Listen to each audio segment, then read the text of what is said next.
வணக்கம். கதை கருவூலம் சேனலுக்கு உங்களை வரவேற்கிறேன். வாழ்க்கை என்றால் மேடு பள்ளம் இருக்கத்தான் செய்யும். அங்கே சமநிலை தேடுவதை விட சமாளித்து ஓடுவதே புத்திசாலித்தனம்.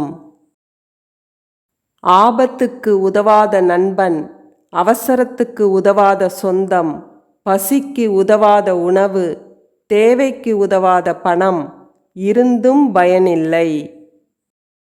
ஒரு நாளில் நீங்கள் எந்த ஒரு பிரச்சனையையும் சந்திக்காத போது நீங்கள் தவறான பாதையில் பயணிக்கிறீர்கள் என்பதை உறுதியாக நம்பலாம். எதிர்த்து நிற்பவர்கள் எல்லாம் எதிரியும் இல்லை, உடன் இருப்பவர்கள் எல்லாம் உறவுகளும் இல்லை. காலமும் சில சூழ்நிலைகளும் உணர்த்தும் யார் யார் எப்படிப்பட்டவர்கள் என்று. நாளைக்கு எல்லாம் நல்லபடியாக மாறிவிடும் என்று நினைப்பது நம்பிக்கை. மாறவில்லை என்றாலும் சமாளிக்க முடியும் என்பது தன்னம்பிக்கை. மௌனமாக இருந்து பார், பிரச்சனைகளுக்கு தீர்வு கிடைக்கும். மகிழ்ச்சியாக இருந்து பார், பல பிரச்சனைகள் காணாமல் போய்விடும். ஒவ்வொரு மனிதனும் இரட்டை கதைகளோடு வாழ்கிறான். ஒன்று அவன் வாழும் கதை, மற்றது அவன் வாழ ஆசைப்படும் கதை. ஒரு வாய்ப்பை தவறவிட்டால் உங்கள் விழிகளை கண்ணீரால் நிரப்பாதீர்கள். உங்கள் கண்ணீர் உங்கள் முன் உள்ள இன்னொரு வாய்ப்பை அது மறைத்துவிடும். அழகிய புன்னகையுடன் எதிர்பார்ப்பு இல்லாமல் எதிர்கொள்ளுங்கள். பணத்தை தவறான வழியில் கூட சம்பாதிக்கலாம், ஆனால் நிம்மதியை தர்ம வழியில் மட்டுமே அடைய முடியும். உன்னை வெல்லும் தகுதி தோல்விக்கே இருக்கும்போது தோல்வியை வெல்லும் தகுதி உனக்கு இல்லாமலா போய்விடும்?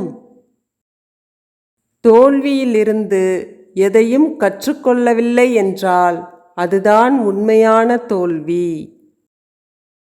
சிங்கத்தின் இரைக்காக மட்டுமே மான்கள் படைக்கப்பட்டிருந்தால் அதற்கு வேகமாக ஓடும் கால்களை படைத்திருக்க மாட்டான். அதுபோலதான் பிரச்சனைகளை கொடுக்கும் இறைவன் சமாளிக்கும் திறமையும் கொடுத்திருக்கிறான். துணிந்து செல்.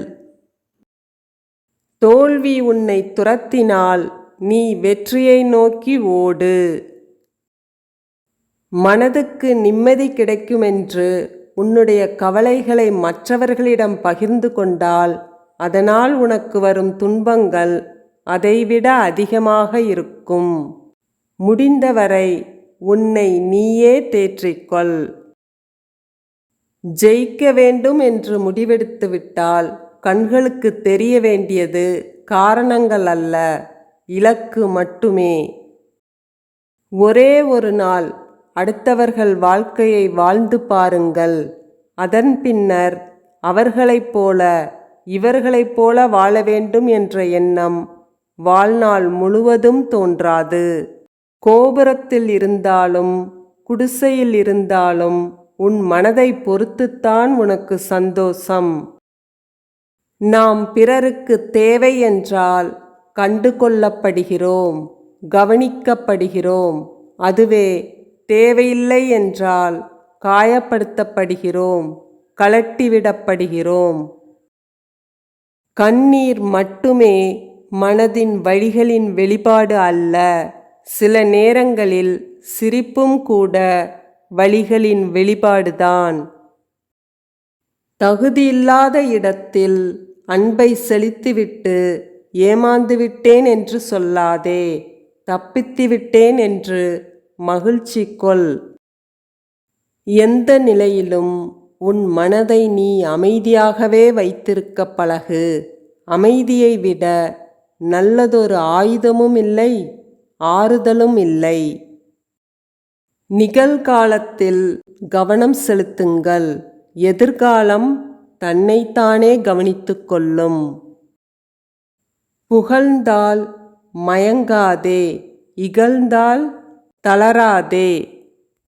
இந்த வீடியோ உங்களுக்கு பிடிச்சிருந்ததுன்னா லைக் பண்ணுங்கள், கமெண்ட் பண்ணுங்கள், கதை கருவூலம் சேனலுக்கு சப்ஸ்கிரைப் பண்ணுங்கள். நன்றி, வணக்கம்.